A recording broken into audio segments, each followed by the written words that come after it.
आए निकिया पानी घड़े च बाहर ते लाया। अच्छा हां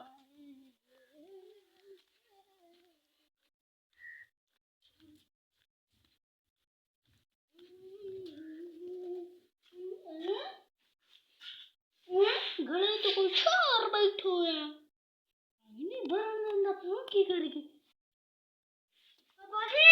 हां गले तो कोई छोर बैठो है की आंदा अंधा पानी ना भर चलो जा मैं अंदा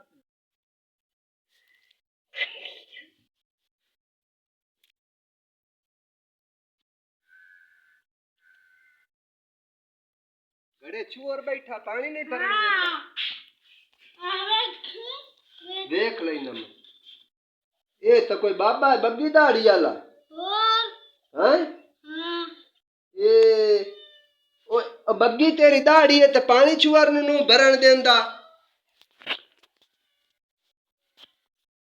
ਇਹ ਪਾਗਲ ਹੈ ਨਾ ਪਾਗਲ ਘੜੇ ਦੇ ਵਿੱਚ ਕੋਈ ਬੰਦਾ ਬੈਠਾ ਹੁੰਦਾ ਇਹ ਦੋਵੇਂ ਪਾਗਲ ਪਿਓ ਪੁੱਤ ਸਾਨੂੰ ਟੱਕਰੇ ਹੋਏ ਨੇ ਹੈ ਪਾਗਲ ਪਾਗਲ ਆ ਗਿਆ ਪਾਗਲ